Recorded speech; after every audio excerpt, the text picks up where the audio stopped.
we've got these awesome supercomputers in our head that some of us, myself very much included, maybe don't use as much as we could.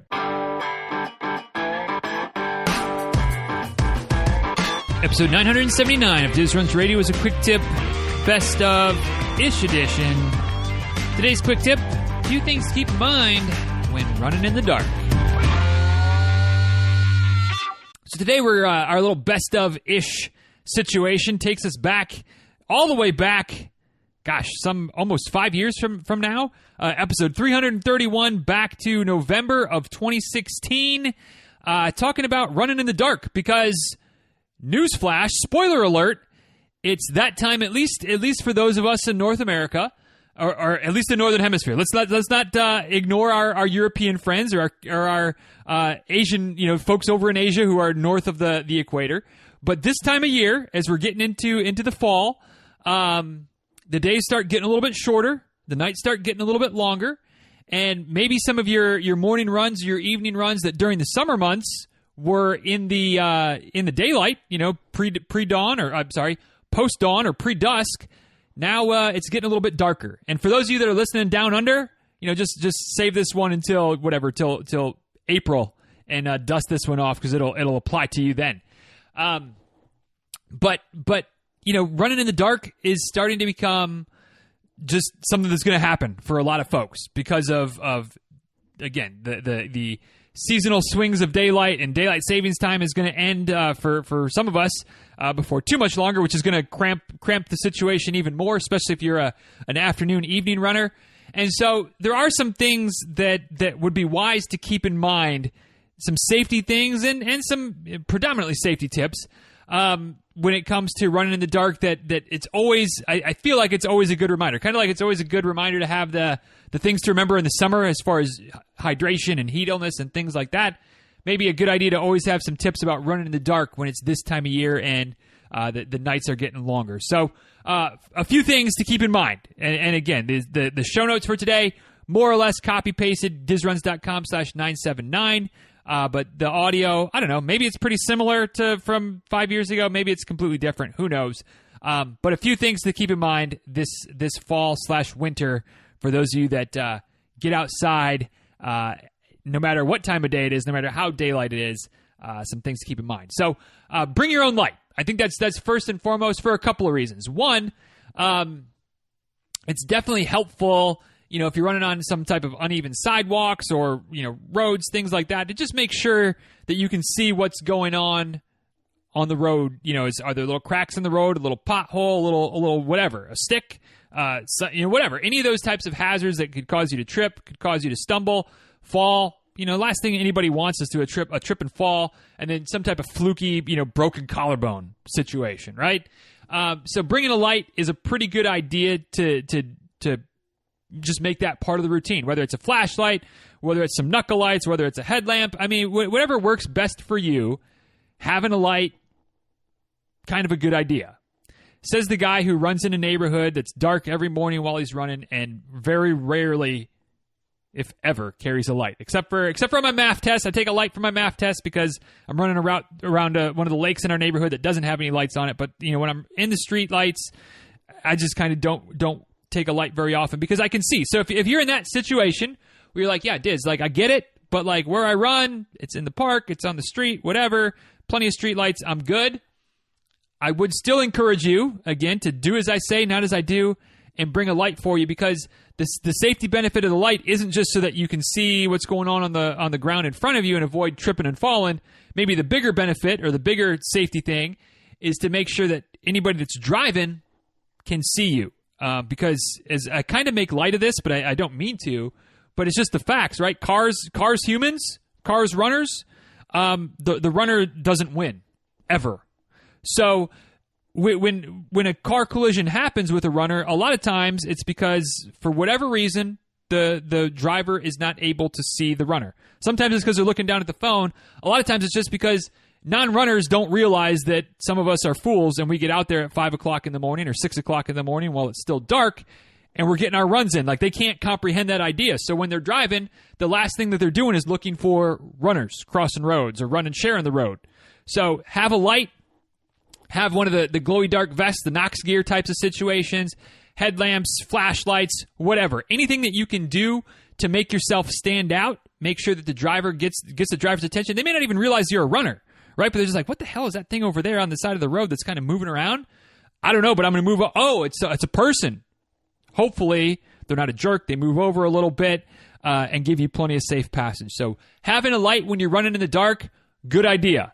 Quiet, quaint, relatively safe neighborhood like I live in where I run most of the time, maybe you can get away without it. But I'll tell you what, if I go outside of the neighborhood and it's dark, I've got my light with me. So I can flash cars if they're getting a little too close, make sure that they know I'm there.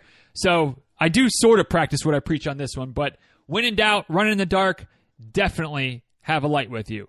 Another idea is to kind of stick to some familiar routes, right?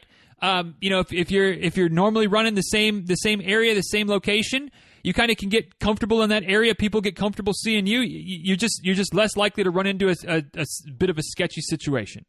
And sometimes it's just a matter of not getting lost, right? Like I love going out and just kind of exploring while I'm running, especially if I'm out of town, visiting somewhere different. But even in town, like I like to just kind of not always run the same route all the time. But if it's dark and if it's at a random hour, sometimes better to be safe than sorry, right? Stick to where you're familiar.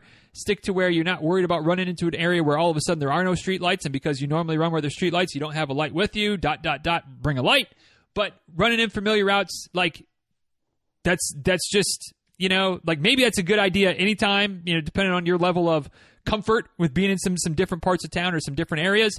But I think in the dark, even more so, just to kind of have that little bit of comfortness of what's going on, comfort with your surroundings. Yeah, odds are probably not going to be fine anyway. But, again, depending on your level of comfort, sticking to a familiar route in the dark or even in the daylight, maybe not the worst idea. Another kind of idea, something to keep in mind when you're running in the dark, hey, safety in numbers, right?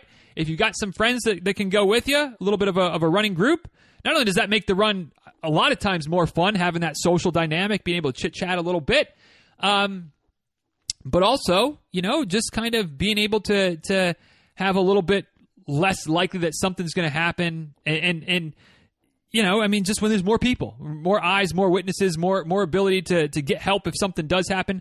And again, not only just from something nonsense as far as somebody coming out and assault or anything like that, but a trip and a fall. Like the broken collarbone we talked about before.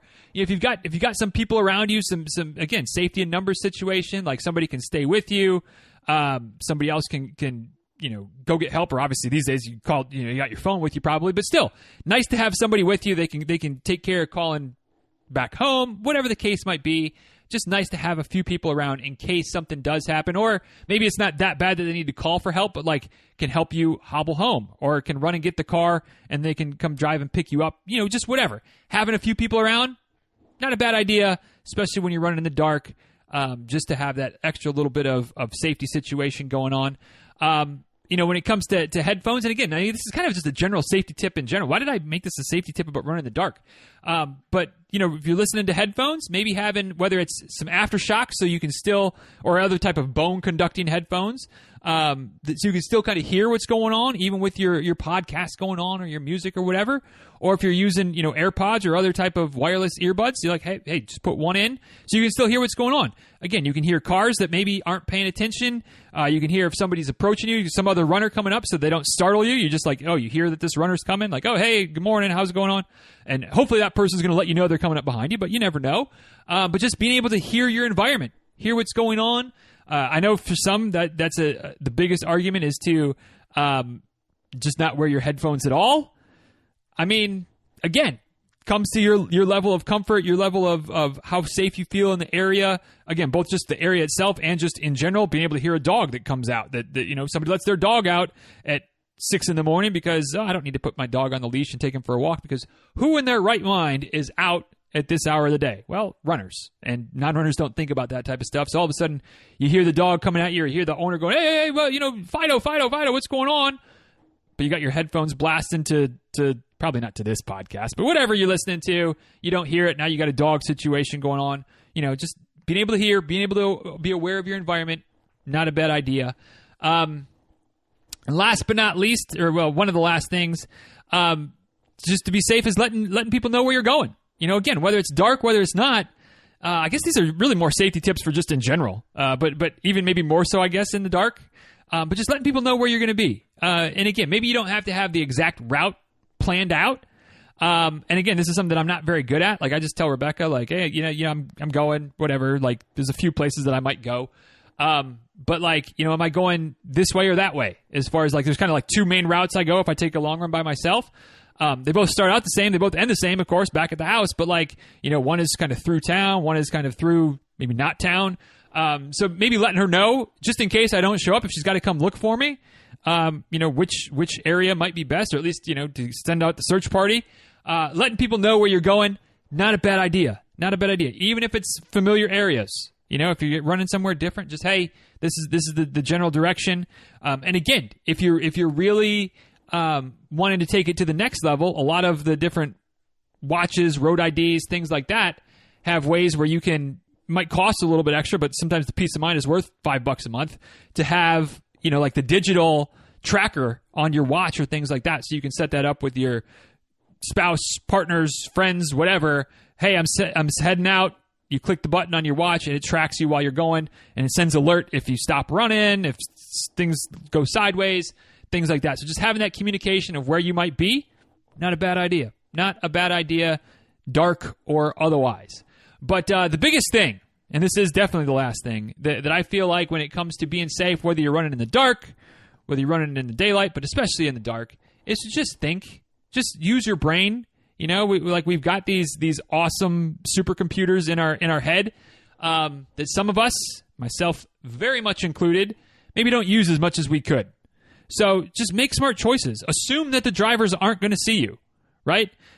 When I'm running in the dark, again, whether I'm in the neighborhood or whether I'm not, like, yes, I'm trying to make sure that I'm paying attention. I'm certainly making sure I'm paying attention, but I'm always also kind of looking, like, if a car is coming close, like, where am I diving? Like, do I have to jump over a guardrail? Do I dive down the ditch? Do I just jump over the curb? Like always kind of just being aware of what's going on, where I am, what my surroundings are like. I think, and it's all anecdotal, right? It's all N equals 1. But I think that those types of things just make sure that if something does start to go a little bit sideways, because there's no way to be 100% safe all the time.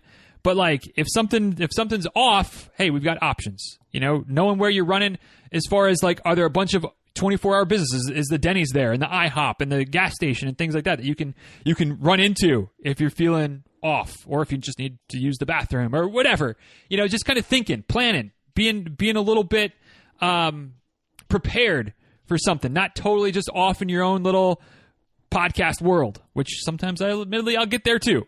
But just being like thinking about being safe, 9 times out of 10 is going to make you absolutely safe. It's going to take care of all the types of situations, or at least minimize the situations that you might find yourself in. So think out there.